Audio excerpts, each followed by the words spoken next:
Os caminhos percorridos pelo mercado futuro e o mercado físico do boi. Enquanto um se aquece, o outro segue sofrendo com a pressão baixista. O que explica essa diferença? Confira agora no Mercado Pecuário DBO.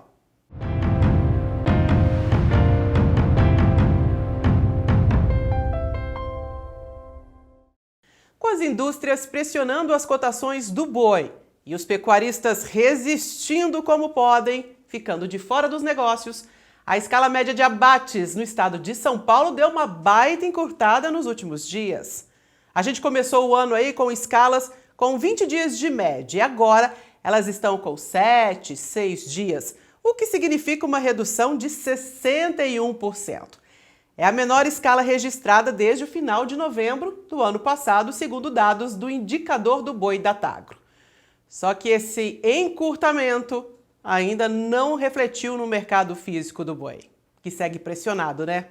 Por outro lado, o mercado futuro segue animado e também aquecido com as estimativas de crescimento das exportações, sem se importar aí com a estimativa do maior abate de fêmeas esse ano. O que explica essas diferenças entre o mercado físico e o mercado futuro? A gente recebe hoje, no Mercado Pecuário DBO, o médico veterinário Iberville Neto, HN Agro. Iberville, bem-vindo ao Mercado Pecuário DBO mais uma vez. O que explica aí esse aquecimento do mercado futuro e o mercado físico ainda patinando? Quando é que eles vão se falar, vamos dizer assim? Olá, Juliana. Olá a todos. É um prazer. Juliana, o mercado futuro, ele realmente ele precificou um cenário de escoamento melhor para as exportações ao longo do ano. Na nossa visão, até o peso da abertura da planta de Mozarlândia pode ser maior para a precificação em curto prazo do que as plantas para a Indonésia, mas, de toda forma, ele precificou esse cenário mais positivo ao longo do ano. Quando a gente vai para o mercado físico, a gente está no momento que China está no período de ano novo chinês, então os negócios seguem lentos, com possibilidade e expectativa de melhoria nas próximas semanas e meses, mas por enquanto a coisa segue calma. Com essa oferta crescente que nós temos observado, uma oferta de safra chegando, com um pouco mais de fêmeas indo para o gancho, isso tem permitido que o mercado físico trabalhe um pouco mais frio, até com algum esboço de reação em São Paulo na última semana, mas pressão de baixa em diversas outras regiões, e na cara geral do mercado eu diria que ele está de lado, como você bem ponderou. Então seriam essas talvez as principais diferenças aí na nossa visão. Além de participar com a gente aqui no vídeo, no Mercado Pecuário DBO, o Iberville Neto também é colaborador do portal. E um dos artigos mais recentes que ele fez foi esse aqui, ó, que você pode acessar lá no portal, Vacas de Março. Você vai entender o que é o ciclo pecuário, o abate de fêmeas, com gráficos bastante explicativos. E tem tudo a ver com a pergunta que a gente recebeu aqui do Bruno Garcia. Iberville, atualmente qual é a proporção de fêmeas sendo abatidas nos frigoríficos em relação aos bois? Bom, Bruno, o último dado disponível que nós temos em nível nacional, que seriam os dados até setembro de 2022, se a gente considerar de setembro para trás 12 meses, nós tivemos uma participação média de 35,9% de fêmeas no total abatido. E para a gente ter uma referência, o momento de maior retenção do passado recente ocorreu em dezembro de 2021 e nos 12 meses anteriores. Então, em dezembro de 2021, no acumulado de 12 meses, as fêmeas compuseram 33,7% dos abates. Então, a gente começou a inverter essa participação de fêmeas ao longo de 2022, com a queda do preço do bezerro e a diminuição da atratividade da cria. Isso manda mais fêmeas para o gancho, pressiona o mercado, que é o que a gente tem observado, mas vai plantando um cenário de alta para os anos seguintes, né? Então, o mesmo investimento que ocorreu entre 2019 e 2021, que gerou essa oferta maior agora, atualmente a gente tem desinvestimento que vai gerar uma oferta menor nos próximos anos. O Matheus Costa pergunta: o preço do bezerro caiu, mas o custo para fazê-lo não.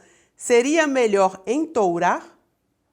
Bom, Matheus, eu acredito que a dúvida seja entre IATF e o uso do touro, né? Nesse sentido, se você já tem a IATF estabelecida na sua fazenda, eu não sugeriria voltar, dar esse passo atrás no quesito de utilização de tecnologia por alguns motivos. A IATF, a concentração de nascimentos, esses bezerros nascidos antes, eles têm um peso adicional numa média histórica. Então, por nascerem antes, eles ao desmame são mais pesados. Você traz genética via inseminação, uma genética que é superior à dos touros na fazenda, salvo exceções muito específicas. Então, você está trazendo melhoria de genética, esse bezerro vai ser mais pesado pela genética, vai ser mais pesado pela época de nascimento, e quando a gente coloca isso na conta, isso geralmente paga com alguma folga esse custo adicional da utilização de ATF, e inclusive com retorno positivo. Não é só que ele empata, ele geralmente se paga com alguma folga, mesmo com o mercado um pouco mais adverso para a venda do bezerro. Outra pergunta também em relação à cria. O ciclo de baixa da bovinocultura instalado, qual a melhor estratégia para o sistema de cria? É o Ticiano que pergunta. Bom, Ticiano, quando a gente trabalha com cria e com ciclo completo, as oscilações do mercado elas vão impactar diretamente o seu resultado, né? Salvo caso haja uma mudança muito abrupta de produtividade. Então, preço sobe, o resultado melhora, preço cai, o resultado piora. Parece óbvio, mas quando a gente fala para recria engorda, isso não é tão automático porque tem a relação de troca, que acaba podendo beneficiar o produtor num ano de preços em baixa. Se o bezerro cair mais, ele acaba ganhando na troca, pelo menos. Para a cria de estrutura da fazenda permite, talvez manter um pouco mais de gado dentro do que o seu caixa também permite, seja algo interessante, porque a tendência é que as arrobas de 2023 e 2024 elas encontrem um cenário de valorização nos próximos anos. Então, na fase de baixa, o ideal é manter o máximo de arrobas possível dentro da fazenda. Claro, sempre lembrando que isso vai depender da disponibilidade de caixa, né? Mas a hora de ampliar a rebanho é quando está em baixa, e não quando está em alta, como normalmente ocorre, e acaba gerando o efeito do ciclo pecuário que a gente conhece bem. A gente tem acompanhado o encurtamento das escalas de abate. Essa escala um pouco menor significa que a indústria vai perdendo força sobre essa pressão que ela tem feito? Essas programações de abate não estão apertadas a ponto de que o frigorífico precise subir os preços, mas também não estão alongadas como nós observamos na segunda metade de 2022, a ponto de que o frigorífico podia colocar o preço que quisesse e só esperar o produtor fechar o gado, né? Então, o frigorífico está nessa situação relativamente tranquila, mas não pode testar o mercado do jeito que quiser. Essas cotações aí super pressionadas, algum cenário de mudança para os próximos meses? Qual a sua análise? Juliana, a nossa expectativa é de oferta crescente de gado, inclusive muito baseada na expectativa de mais fêmeas vindo para o gancho.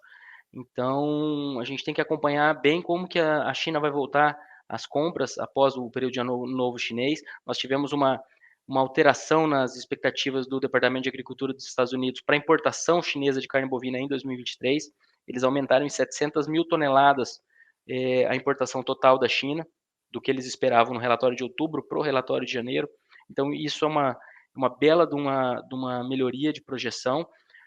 No mercado internacional, nós temos basicamente a Austrália, que deve aumentar a participação no mercado internacional, juntamente com o Brasil. Os outros players exportadores devem diminuir sua participação, incluindo os Estados Unidos, se tornando importadores líquidos de carne.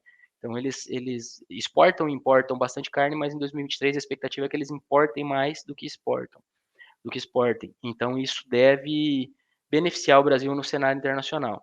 Vamos acompanhar. Isso talvez, e no nosso cenário base, não deve ser suficiente para fazer com que o mercado trabalhe com força em 2023. Deve ser um mercado brigado pela oferta maior, mas são pontos que podem amenizar essa pressão vinda dessas fêmeas a mais indo para o gancho. Muito obrigado pela presença aqui no Mercado Pecuário DBO, na revista, no portal. Seja sempre bem-vindo. É um prazer, contem com a gente e até a próxima. Você também pode participar do Mercado Pecuário DBO, basta enviar a sua dúvida aqui para esses endereços, no WhatsApp ou no Instagram. Nós vamos em busca dos especialistas para te responder.